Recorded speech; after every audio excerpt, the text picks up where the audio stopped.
y por otro lado está el monismo, ¿no? Eh, entonces, el monismo lo que sostiene es que solamente existe una sustancia. Tú puedes decir que es lo cerebral o lo mental, pero no ambas, ¿ya? En cambio, el dualismo sostiene que existen dos sustancias, por un lado lo mental y por otro lado lo cerebral, ¿no? Eh, y entonces, claro, ahí aparece el problema, ¿no? Ahora,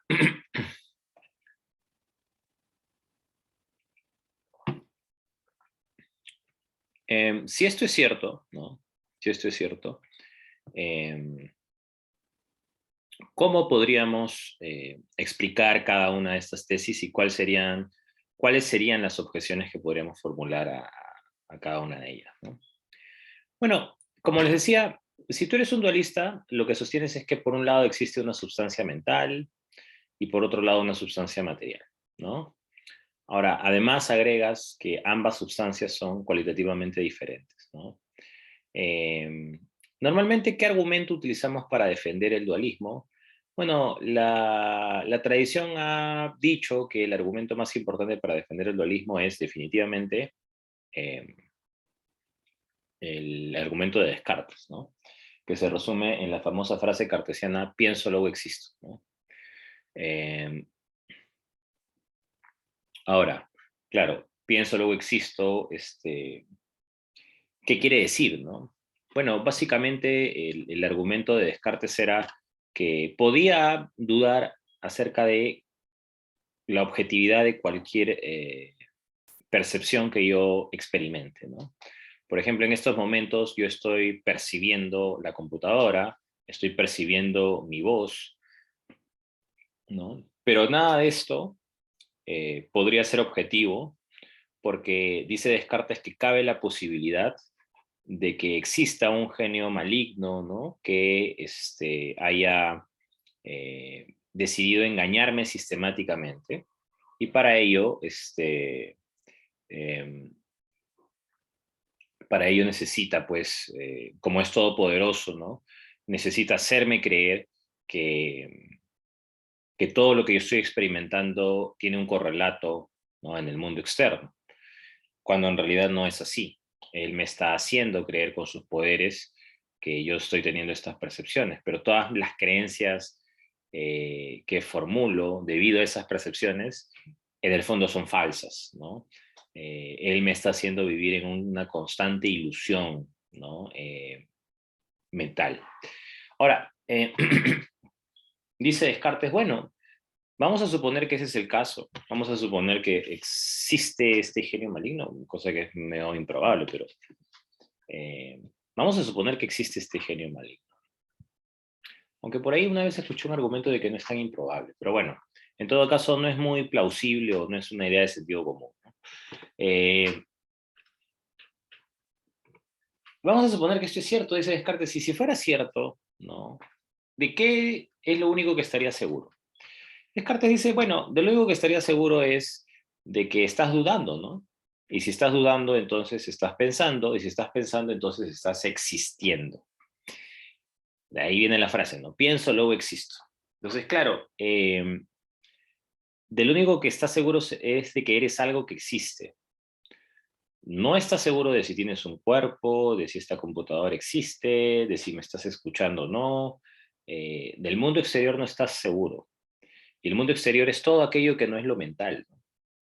Entonces, claro, lo mental pasa a tener más certeza que lo material, ¿no? Este cuerpo que tengo yo, estos pulmones, este corazón, estas manos, ¿no? Podrían ser producto del engaño del genio maligno, ¿no? Entonces yo voy a dudar acerca de la existencia de las entidades materiales, pero es imposible dudar acerca de las entidades mentales. En este caso, ni siquiera entidades, ¿no? Sino una sola entidad que es la mía. De lo que estoy seguro es de mis propios estados mentales, en tanto son conscientes, ¿no? En tanto yo tenga la posibilidad de percatarme de mis propios estados mentales, estoy existiendo y por lo tanto no puedo dudar de mi mente, ¿no? O para ser más exactos, de mi conciencia, ¿no?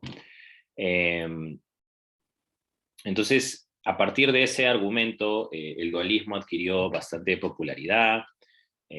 parece que satisface además, digamos, intuiciones muy religiosas que tenemos en Occidente, ¿no? Acerca de que la vida no termina pues con la muerte, ¿no? O de que existe un reino, digamos, cualitativamente distinto del reino material, ¿no? Eh, y por eso es que varias personas, incluyendo a varios filósofos, les resulta atractiva esta posición, ¿no? De hecho, el propio Descartes, a pesar de ser un filósofo fundador de la época moderna, eh, es un filósofo que termina pues siendo influenciado por la filosofía medieval, ¿no? Por la época medieval. Entonces era bastante natural pensar que no abandonaría un presupuesto como este, ¿no? Y esa es la posición dualista, ¿no? Ahora, la posición dualista es muy interesante, pero bastante problemática, ¿no? Eh, y definitivamente es eh, filosóficamente complicada defenderla, ¿no? A pesar de que satisface intuiciones de sentido común, como les decía, a pesar de que sea persuasiva sobre todo para personas con creencias religiosas, digamos, en juego, ¿no? Es muy difícil defenderla, ¿no? Pero antes de pasar a las objeciones del dualismo, a mí me gustaría saber si ustedes, al menos intuitivamente, serían dualistas, ¿no? ¿Creen que esta es una posición que defenderían? ¿O no? ¿Qué opinan?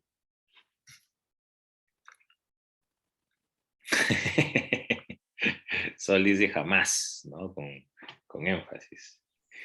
A mí me parece un poco ilegítimo ese paso que hace entre decir que solo puedo saber que existo y puedo dar lo demás y concluir que son dos cosas distintas. Y Mm, porque además si aceptáramos eso, de todas maneras tendremos que dudar de la mente de las otras personas, porque en realidad solo soy seguro de mí propiamente.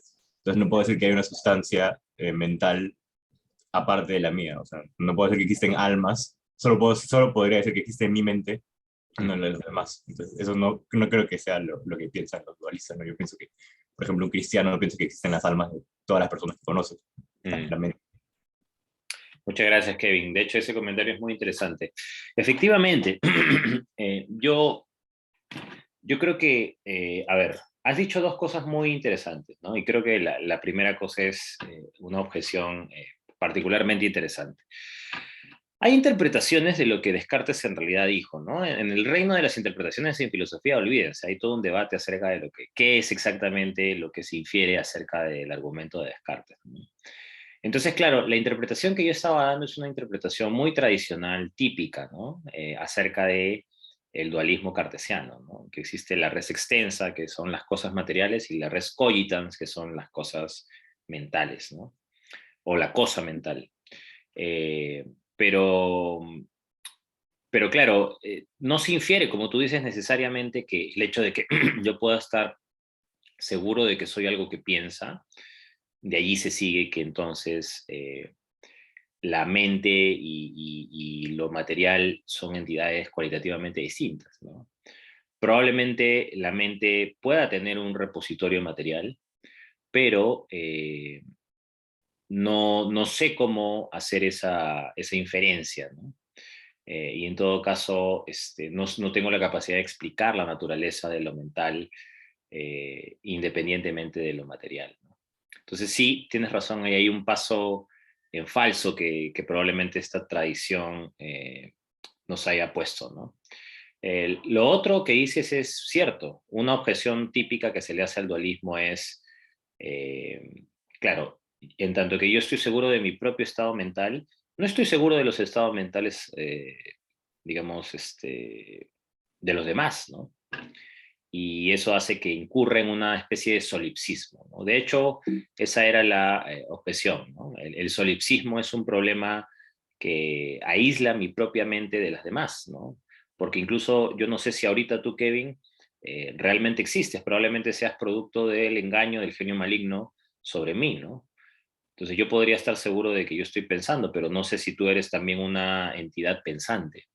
Entonces, así como no estoy seguro de tu actividad mental, Kevin, tampoco estaría seguro de las actividades mentales restantes, ¿no? De los demás, ¿no? Ese es el gran problema. Ahora, yo tengo otra objeción en mente, ahorita se las digo, pero primero quiero darle la palabra a Sol. Habías levantado la mano. Sí, en verdad solo quería comentar que me parece interesante que en la época en que Descartes escribía esto, claro, él pensaba en un genio maligno, no sé qué, pero hoy en día, en verdad, incluso podría ser hasta un poquito más creíble Descartes. No digo que yo le crea, que estoy de acuerdo, pero porque hoy en día pueden enchufarte electricidad al cerebro y hacerte creer que estás sintiendo cosas. Eso lo veíamos en una lectura, no me acuerdo cuál, pero sobre el fundacionalismo, que no necesariamente porque yo estoy sintiendo algo está justificado que yo tenga la creencia de que ese algo está pasando, y hoy en día eso sí es plausible. Claro, sí, muy, muy buen comentario también, Sol. De hecho, por eso me retracté cuando dije que era un argumento improbable el del genio maligno, ¿no? Porque en realidad, ahora que me pongo a pensar, es probable. Y es quizás más probable de lo que uno podría imaginar, ¿no?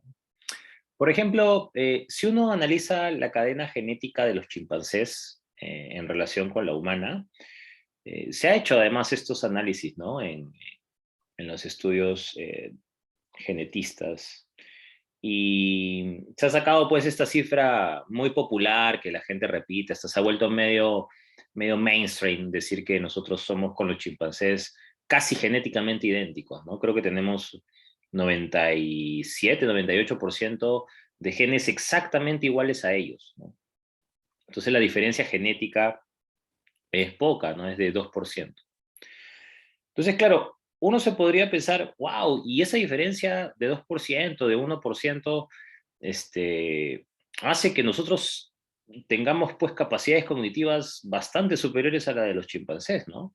Porque efectivamente los chimpancés son animales inteligentes, pero en comparación con los seres humanos, nosotros hemos desarrollado pues eh, toda una sociedad muchísimo más compleja que la de ellos, ¿no?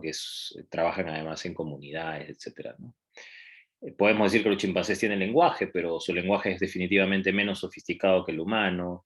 Podemos decir que los chimpancés incluso tienen una inteligencia social muy, muy interesante, pero los humanos son socialmente más inteligentes que los chimpancés, ¿no? Eh, Nosotros nos organizamos en naciones, ¿no? Y las naciones incluso pueden contener hasta millones de personas. Claro, no siempre los países lo llevan bien, pero ahí van, ¿no? Entonces, uno puede decir esas cosas y solo eso se explica con el 1 o el 2%. Ahora, ese es en el caso del planeta Tierra, ¿no? Con dos animales del planeta Tierra, que es el Homo sapiens y estos primates desarrollados como el chimpancé, el bonobo, ¿no? Imagínense si yo tuviese que calcular las probabilidades de vida en otro planeta. Eh, Ahora, yo sé que el universo es prácticamente infinito, ¿no? Eh, entonces, cabe la posibilidad estadísticamente de que haya vida en otro planeta también, ¿no? ¿Por qué pensar que la Tierra es, digamos, el único espacio donde hay vida? Entonces, si eso fuese estadísticamente probable, matemáticamente probable, puede ser que también exista una forma de vida inteligente que no sea la humana, ¿no? Ahora, vamos a suponer que esta forma de vida inteligente es igual que nosotros con respecto a los chimpancés, ¿no? Es 2, 3, 4, vamos a poner un numerito un poco más simpático, 10% diferente a la nuestra, ¿no? ¿Se imaginan todas las cosas que esa inteligencia podría hacer con esa diferencia genética, ¿no? Eh, Todas las cosas que podría haber construido, todas las cosas que podría haber estar haciendo, ¿no? Entonces, claro, ¿qué nos garantiza que en este momento nosotros no seamos como una especie de animales para estos seres inteligentes que están siendo observados, ¿no? Nosotros somos como chimpancés para ellos, ¿no? Nos están estudiando y probablemente también nos están haciendo creer un montón de cosas. Probablemente nosotros seamos cerebros en cubetas y ellos están divirtiéndose con todas las experiencias sensoriales que nosotros estamos teniendo. Es una posibilidad. Y no, a mí no me parece ya, como dice Sol, tan implausible, ¿no? Repito, ¿no? Si tuviese que pensar en una inteligencia extraterrestre, ¿por qué esta inteligencia tendría que ser inferior a la humana? ¿Por qué no podría ser superior? Y si es superior, imagínense la cantidad de cosas que podrían ellos estar haciendo ahora. Entonces, claro, Sol decía, qué interesante que Descartes haya pensado en esto en un contexto tan, tan antiguo como el siglo XV, ¿no? Más o menos. Y, y no se tenía pues todo el conocimiento científico que se tiene ahora, pero para eso está el reino de la imaginación, ¿no? Descartes no necesitó que aparezca la tecnología y las ciencias suficientes para pensar esto, ¿no? Él tuvo la genialidad de imaginarse una situación alternativa como esta, ¿no? Pero creo que, corrigiéndome, ¿no? Como hace un rato, es probable, es matemáticamente probable que eso suceda, ¿no? Y en todo caso tenemos más razones entonces para defender la plausibilidad del experimento mental de Descartes, ¿no? Ahora, las consecuencias, como hemos visto, son terribles, ¿no? Kevin hacía énfasis en este problema de que, claro, me incurro en una especie de solipsismo y entonces no estoy seguro de la existencia de otros estados mentales. Han habido soluciones un poco, qué sé yo, excéntricas, ¿no? Extravagantes, digamos, acerca del solipsismo cartesiano.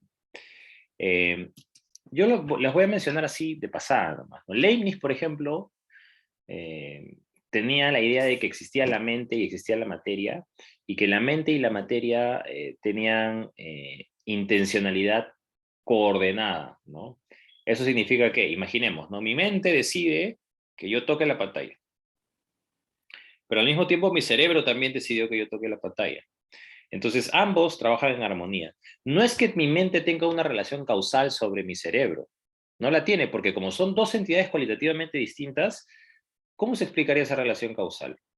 Las relaciones causales solamente se explican cuando estamos hablando de dos entidades cualitativamente idénticas, ¿no? Por ejemplo, si yo sostengo, no sé, pues este lapicero, ¿no?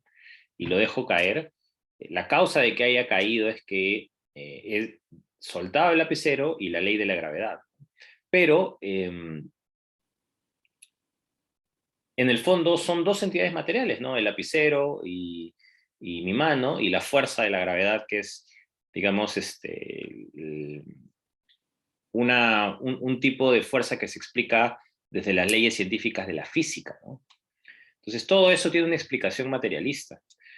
Pero claro, ¿cómo explicas que tu mente, que es algo no material, interviene en el cerebro y manda órdenes?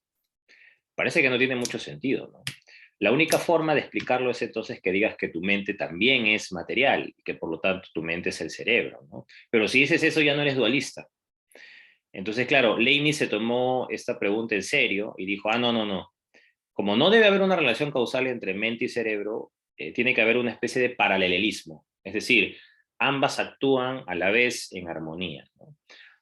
Sí, Kevin, por favor, dime. Nada, quería decir que creo que Descartes pensaba que, de hecho, la mente residía en una parte específica del cuerpo, en la glándula pituitaria. Entonces creo que él ya se dio cuenta de ese problema, de que tenía que haber una relación material entre mente y cuerpo. Sí, efectivamente, Kevin, pero claro, como tú mismo has dicho, esa no es una explicación, ¿no? Porque si tú dices, si tú localizas la mente en una parte material del cuerpo, que es la glándula pituitaria, eh, ya estás dándole un estatuto material a la mente, entonces, ¿no? Ya no es algo diferente del cuerpo, ¿no? Es algo corporal, es algo material, es algo que tiene una explicación fisicalista. Entonces, claro, ese problema que dejó sin resolver Descartes, Leibniz se lo toma en serio y habla de la solución, ¿no? El paralelismo. Pero por supuesto, esta solución es extravagante, les había dicho, porque qué compleja entonces es la realidad. Y aparte no tienes manera de probarlo. O sea, ¿cómo pruebas que existe lo mental y que coincide con lo físico, ¿no? Ahí Leibniz pues tenía unas creencias religiosas bien marcadas. Decía que Dios había puesto esas mónadas, la llama Leibniz, ¿no? Esas mónadas, esas sustancias fundamentales, ¿no? Todo un rollazo ahí metafísico que es bien costoso comprar, ¿no? Yo no compraría ese discurso, pero Leibniz ahí salió con esta... Ojo, no estoy hablando mal de Leibniz. Leibniz fue un genio de genios, pues, ¿no? En algún momento me sentí tentado a estudiar solamente a estos filósofos del siglo XVI, ¿no? Porque todos estos fueron brillantes, ¿no? Leibniz, Descartes, Berkeley, Locke, wow, produjeron pero filosofía de alta calidad que da miedo, ¿no? Muy difícil, creo que es uno de los periodos más potentes de la historia de la filosofía en general, ¿no? Probablemente equivalente al periodo de la filosofía antigua, ¿no? De verdad que son impresionantes, ¿no? Eran cerebros. Cada vez que los leo siento un placer pues indescriptible, ¿no? Pero bueno, eso ya son otros temas.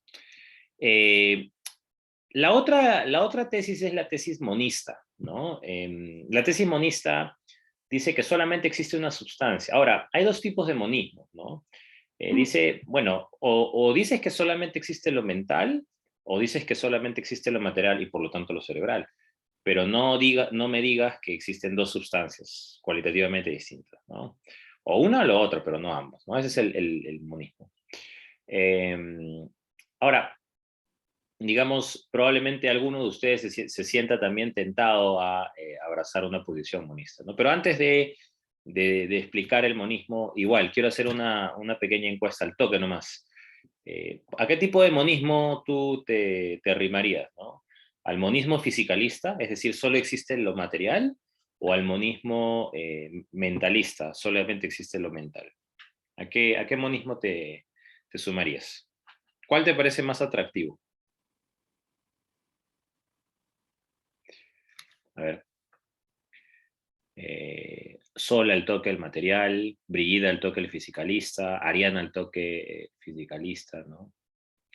Ahora, solamente tengo una curiosidad, ¿ya? Y respóndame al toque, ¿ah? No es una, digamos, una cosa que vaya a definir algo, ¿no? Sol, ¿tú a qué carrera vas? A lingüística. Ya, gracias. Brigitte, ¿tú a qué carrera vas? Gestión. Ariana, ¿tú a qué carrera vas? Economía. Ya, ok. Ok. Lo decía porque si ustedes son fisicalistas e iban a psicología, iban a tener serios problemas, ¿no? Pero ahorita van a ver por qué iban a tener serios problemas. Ya lo voy a dejar ahí en epogé.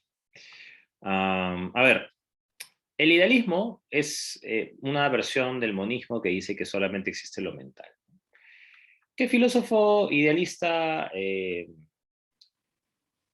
Dicho sea de paso, estas imágenes que ustedes están viendo, ¿no? Las he sacado de un proyecto bien bonito de una web que encontré que se llama Geometry of Philosophy. Búsquenlo así en Google, ¿ya? Geometry of Philosophy, que es un diseñador que le ha atribuido pues, un diseño a cada posición filosófica. Es bien paja, ¿no? Por ejemplo, el monismo le atribuye esta imagen, ¿no?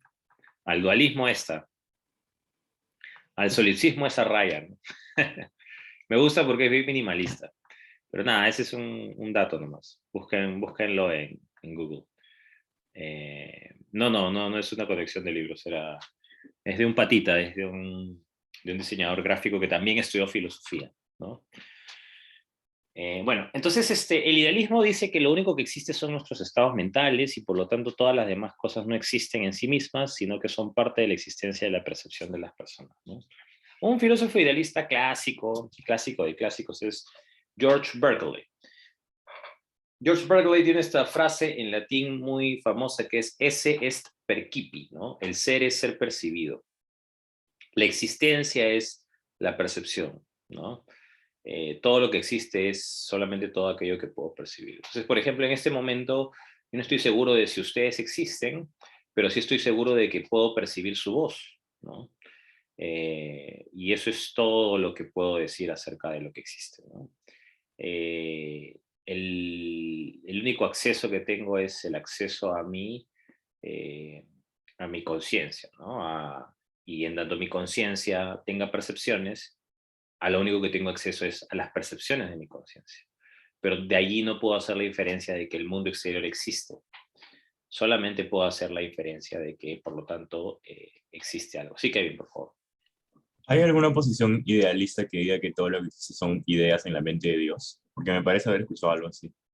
Sí, de hecho esa es la solución que da Berkeley, porque claro, Berkeley quiere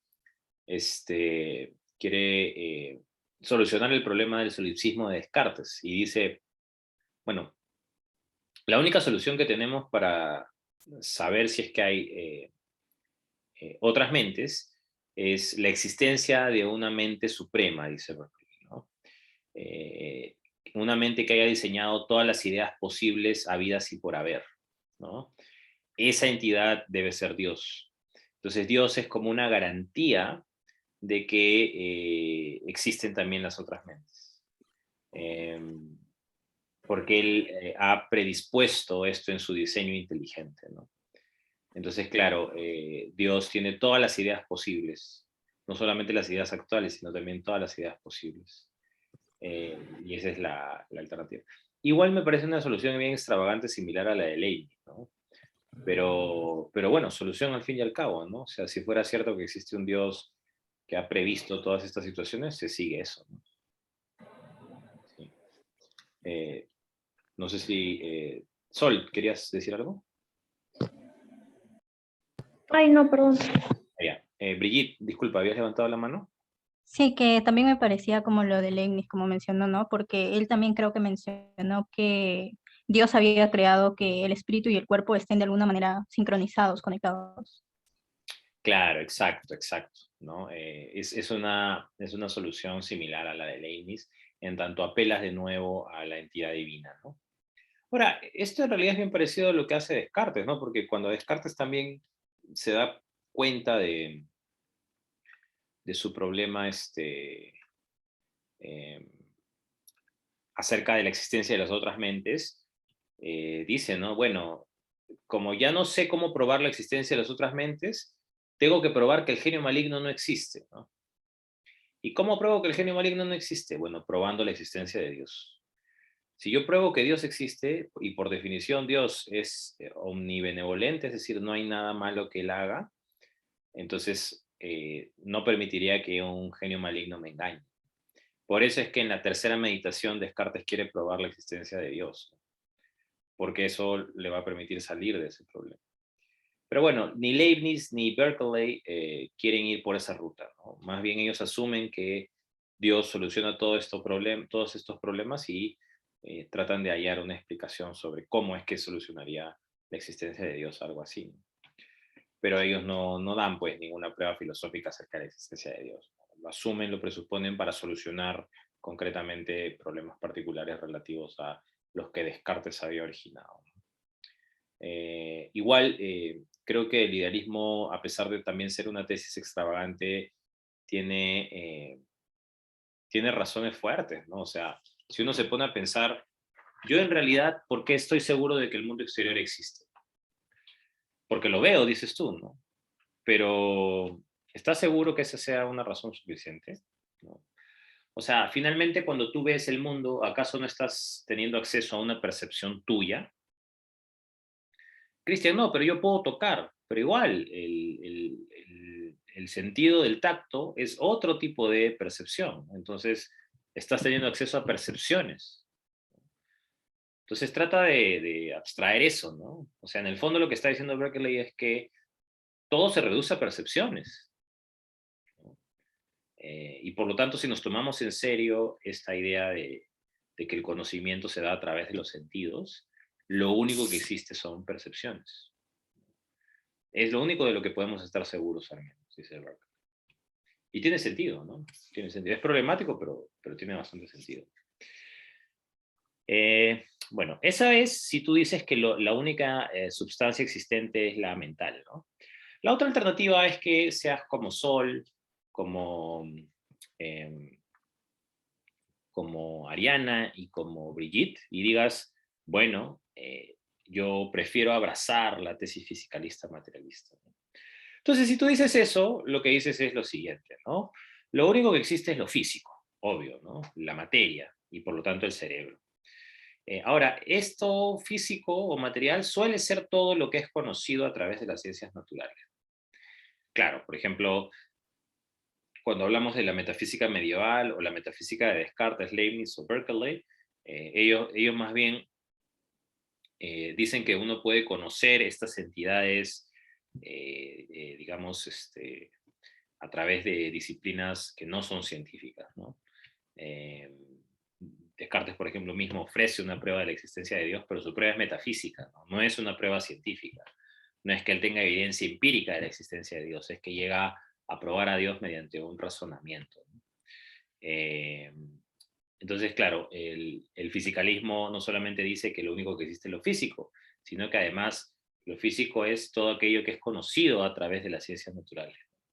Lo mental tiene que poder incluirse en este mundo físico.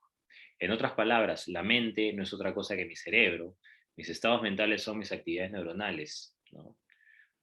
Un ejemplo de una posición fisicalista es el conductismo, ¿no?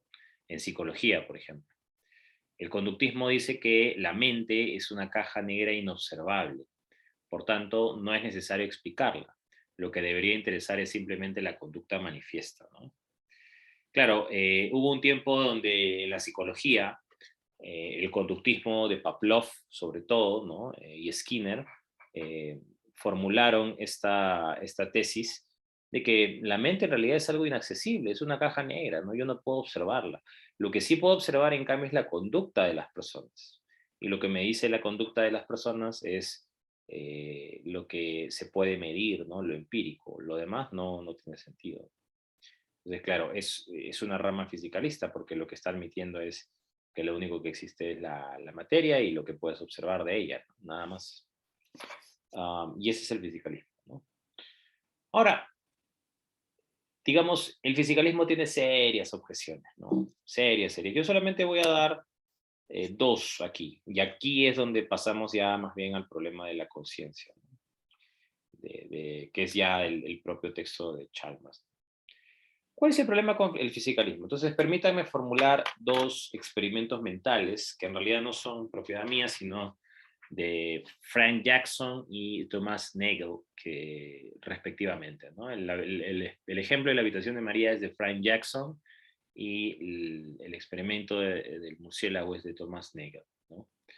¿Qué dice el experimento de la habitación de María? A ver, dice, imaginemos que tú tienes una, no sé, pues, imaginemos a una científica que ha crecido toda su vida en una especie de claustro.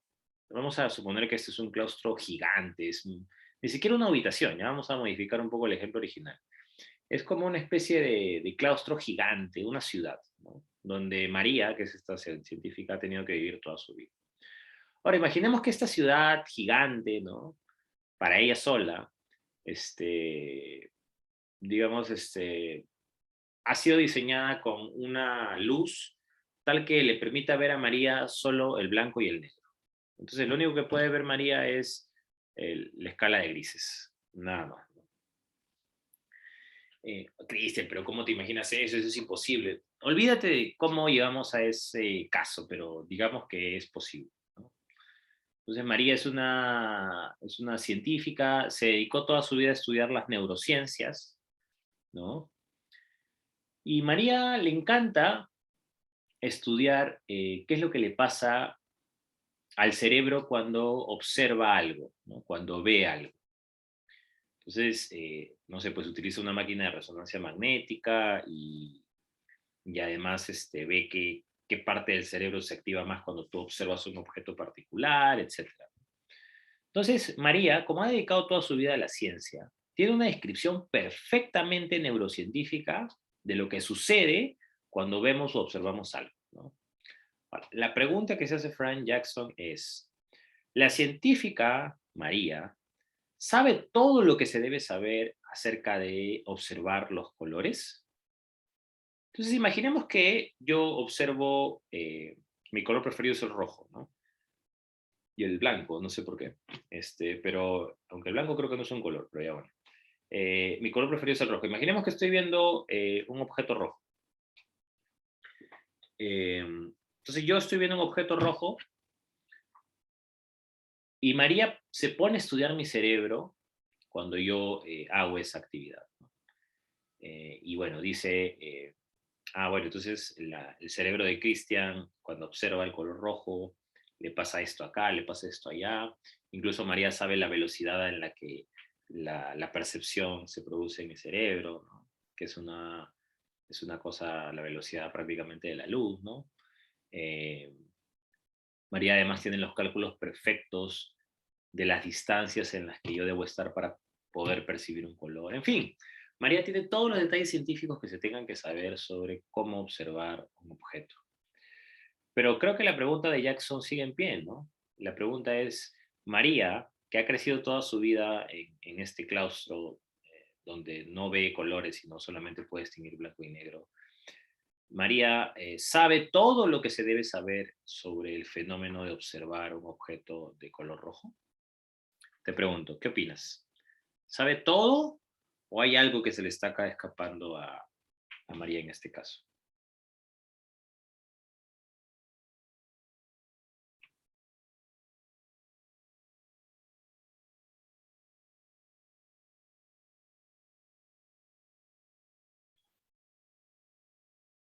¿Qué opinas?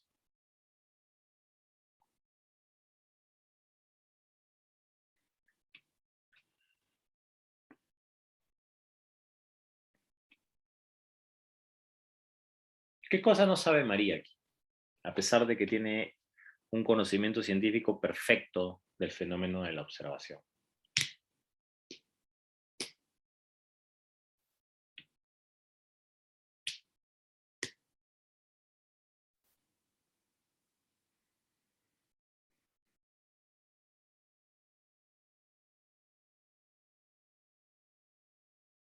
¿Nadie?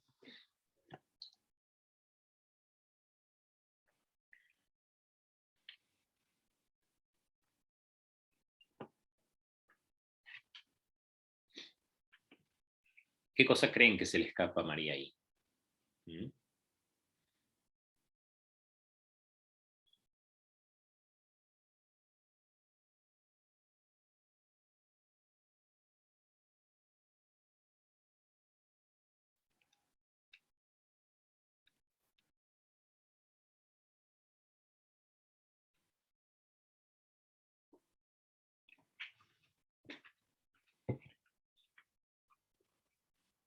¿Nadie tiene idea? A ver, voy a dejar entonces esa pregunta en stand-by, ¿ya? Y les voy a explicar el sí. ¿Querías decir algo,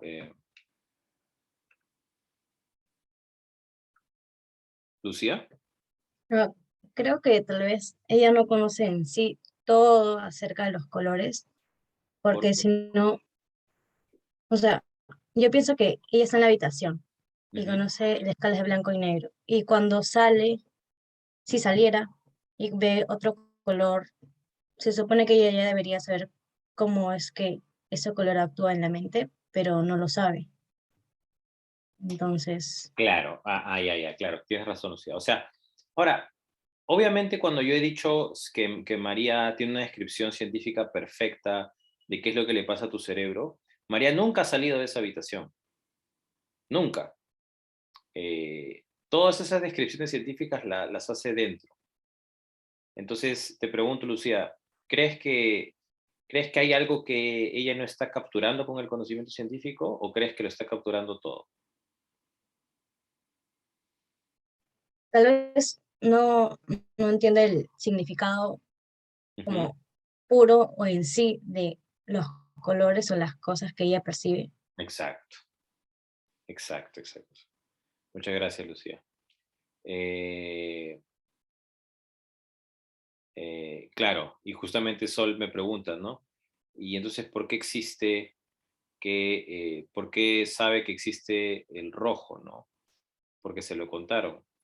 Es que, claro, María no sabe qué es el rojo, ¿no? Como estaba diciendo Lucía, María no sabe nada del color rojo. Sabe cómo es que tu cerebro funciona cuando tú observas un objeto cualquiera. Tú sabes que estás viendo un objeto color rojo. María solamente sabe lo que le pasa a tu cerebro cuando ves un objeto. Y entonces, la conclusión a la que llega Jackson es que hay algo que el conocimiento científico no puede explicar si tú crees que todo lo mental se reduce a lo cerebral. Y es que no puede explicar la experiencia subjetiva que tú tienes al ver el color rojo. No importa qué tanta descripción científica pueda tener María acerca de lo que pasa cuando tú observas un objeto color rojo, María jamás sabrá lo que se siente ver un color rojo. Entonces, hay algo que la ciencia no captura cuando reduces los fenómenos mentales a fenómenos cerebrales, ¿no? ¿Y qué cosa es aquello que no captura? Las experiencias subjetivas que tenemos acerca de los colores en este caso. Pero no solamente de los colores, podría ser de cualquier otro sentido, del dolor, del placer, ¿no? Eh, Ahí en el texto de Chalmers se hace una lista, ¿no?, de las actividades conscientes y la lista digamos, es grande, ¿no? Entonces, de todas esas actividades conscientes, la ciencia no tiene ningún tipo de conocimiento, porque toda la descripción científica que tú hagas de ellas jamás arrojará lo más importante, que es cómo se siente experimentar eso, ¿no? ¿Cuáles son las experiencias subjetivas que están en juego sobre eso? Y la ciencia no tiene acceso a ello, no puede reportarlo tampoco, ¿no? O sea, si tú le dices a María, oye, repórtame qué pasa cuando esta persona ve un objeto color rojo. María, como no puede distinguir el color rojo, eh, te va a decir todo, ¿no? Pero no te va a decir qué se siente el que tú veas el color rojo. Ahora, uno podría pensar, Cristian, claro, pero eso se soluciona pidiéndole a María que salga de esa habitación o de ese claustro, nada más, ¿no? ¿Por qué te complicas la vida? Bueno, porque incluso si salieras de ese claustro, tú tampoco sabrías lo que se siente ser esa persona cuando ve el color rojo. Eh, y yo sé que esto le suena medio raro, pero ¿cómo sabes tú que yo estoy teniendo la misma experiencia de color rojo que tú? No tienes ni idea, ¿no? Tú sabes que, por ejemplo, hay diferentes matices, ¿no?, de colores, pero ¿cómo sabes que yo estoy percibiendo exactamente el mismo color que tú? No tienes manera, porque lo único que tienes acceso es a tu propia experiencia subjetiva, ¿no? Entonces, ahí hay un problema, ¿no? La ciencia, no importa la descripción científica que tengas, no es capaz de reportar la experiencia subjetiva de las personas cuando observan un color. Pero ese es uno de los tantos ejemplos que no podría reportar la ciencia. De hecho, eso también pasa con el segundo experimento, ¿no? El experimento de la posibilidad de sentirse un murciélago. Claro, tú puedes imaginar cómo es un murciélago. Por ejemplo, se ha estudiado a los murciélagos y los murciélagos tienen una visión muy poco desarrollada, ¿no? Prácticamente son ciegos. Entonces, los murciélagos, ¿qué hacen para ubicarse? Bueno, utilizan un ecolocalizador, es decir, emiten un sonido, ese sonido rebota en su entorno, regresa a ellos y así los murciélagos pueden localizarse a través de los sonidos que ellos mismos emiten, ¿no? Eh, y esa es, digamos, eh, la manera en que un murciélago vive, ¿no? Y sobrevive. Pero tú jamás, por más conocimiento científico que tengas de la ecolocalización de los murciélagos, jamás podrás saber qué se siente ser un murciélago. No, Cristian, yo me imagino, ¿no? Es más, si es verdad que son casi ciegos, me puedo tapar hasta los ojos y tratar de pensar en cómo sería ser un murciélago. No, no tendrá forma, porque no te estoy pidiendo que te imagines cómo es un murciélago, te estoy pidiendo que trates de saber qué se siente ser un murciélago, y eso es algo diferente porque tú no tienes acceso a la experiencia subjetiva de un murciélago. Y ahí está el punto. Entonces, claro, la posibilidad de sentirse un murciélago es, digamos, lógicamente imposible, ¿no?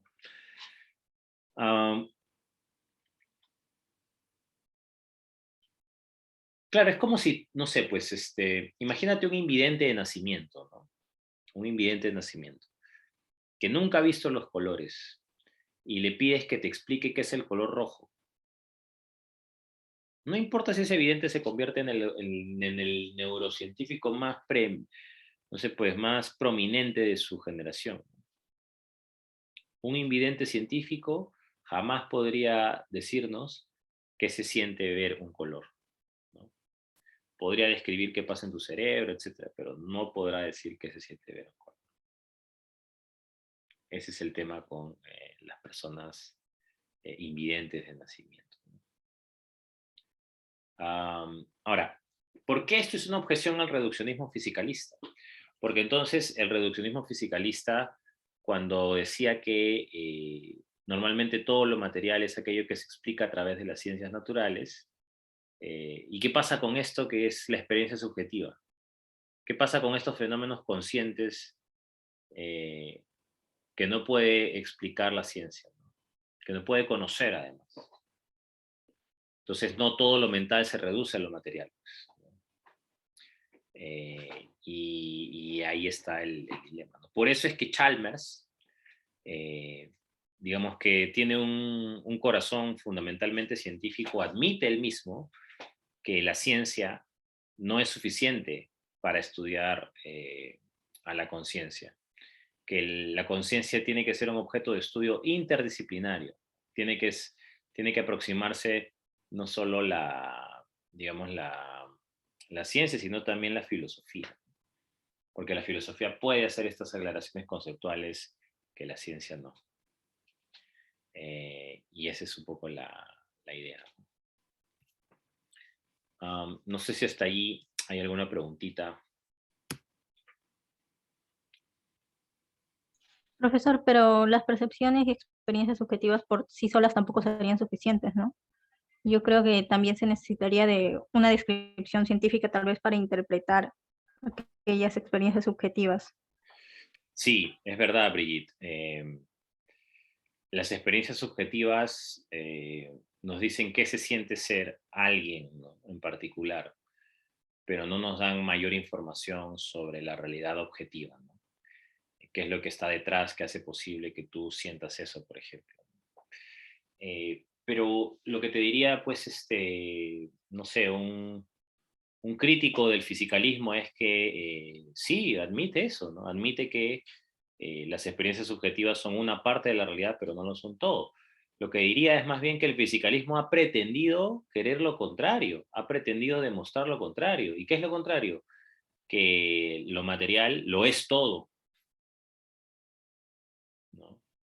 Y no lo es todo, porque si lo material se explica a través de las ciencias naturales, y las ciencias naturales tienen descripciones perfectas de los eventos cerebrales, incluso así no puede decirnos qué se siente oler una rosa, qué se siente amar por primera vez, qué se siente tener un orgasmo. La ciencia puede decirnos qué es lo que pasa cuando tienes un orgasmo, probablemente qué sustancia emite tu cerebro cuando tienes un orgasmo.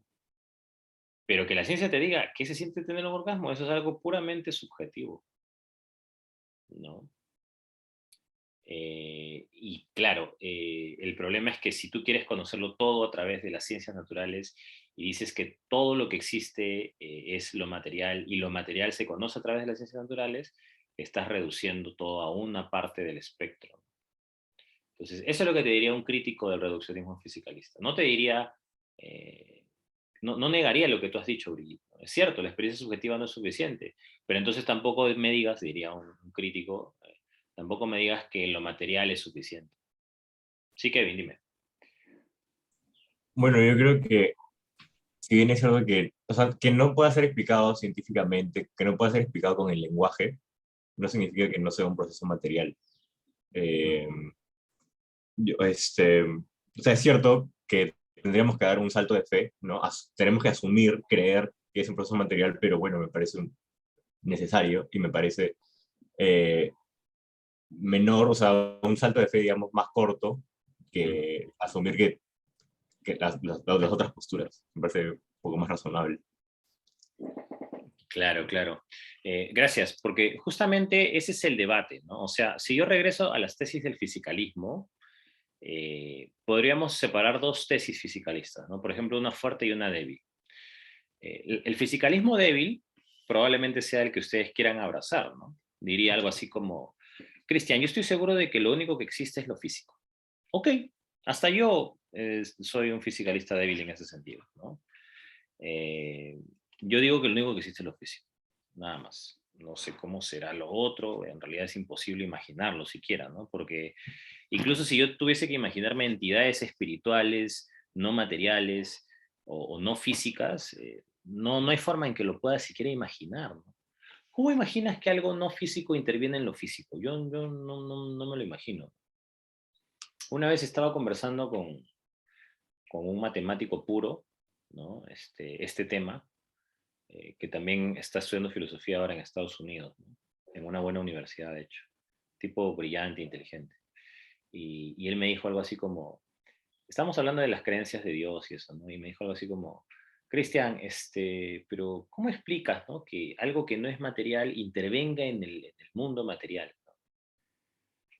O sea, y claro, lo que en el fondo me quería decir, ahora que lo pienso mejor, es que no tengo las capacidades cognitivas para imaginarme una situación como esa. ¿Mm?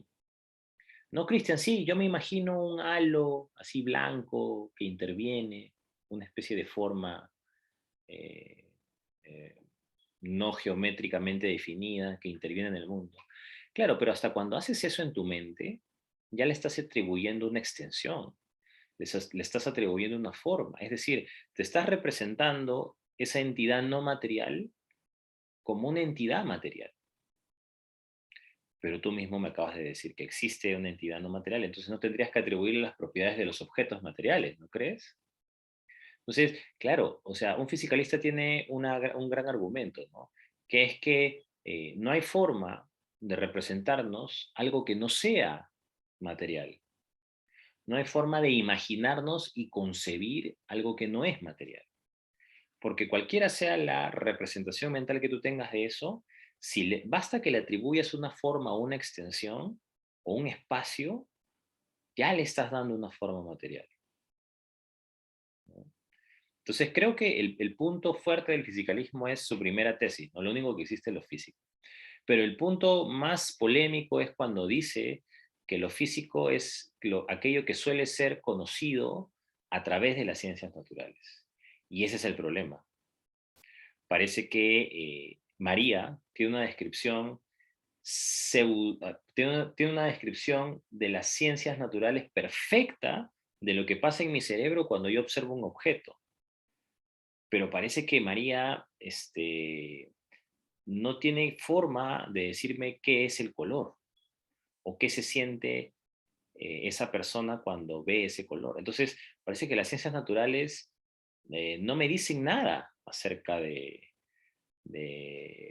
estas experiencias subjetivas, ¿no? Ahora, uno más crítico podría decir, claro, pero tampoco es que la filosofía te lo diga, ¿no? o te lo diga la poesía, o te lo diga, qué sé yo, pues cualquier otro tipo de disciplina que no sea científica.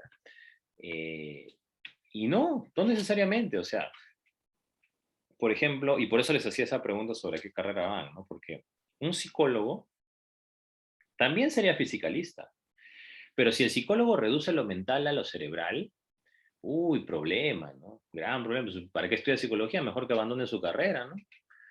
Porque lo que tiene que buscar más bien el psicólogo es decir que, ok, o sea, eh, existe solo lo material, pero hay dos explicaciones posibles del cerebro. Una es la neurocientífica y otra es la psicológica. Y en la explicación neurocientífica interviene la física, la química, la biología, etc. Pero en la explicación psicológica interviene la psicología, interviene la sociología, interviene la historia, intervienen las teorías filosóficas, ¿no? Eso es la psicología. Entonces, claro, lo que debería defender un psicólogo o una psicóloga es que hay dos explicaciones válidas de una misma entidad material. Una es la explicación objetiva que te dan las ciencias naturales, como la neurociencia, por ejemplo, y otra es la explicación subjetiva que te da la psicología, ¿no? Porque la psicología tiene que atender, por ejemplo, a la historia personal de ese individuo. Tiene que atender, por ejemplo, a la historia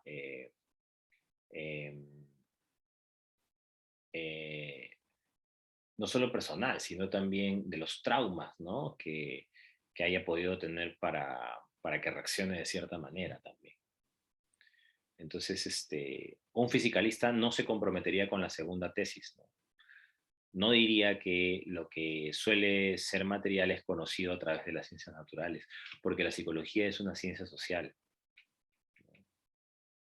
Y en tanto ciencia social bebe de otras disciplinas también, como la filosofía, como la sociología, como la estadística, ¿no? Y en fin, ¿no? Sí. Entonces, creo que es fácil defender un fisicalismo débil, lo único que existe es lo físico, pero es difícil defender un fisicalismo fuerte, ¿no? Que solamente todo lo que es físico es conocido a través de las ciencias naturales. Esa es la parte más polémica. No sé si hay alguna otra preguntita, algún comentario. Todo claro.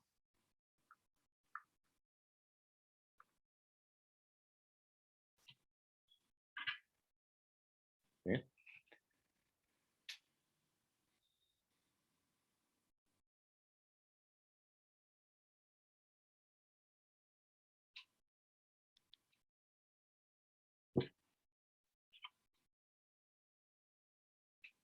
Todo claro, gente.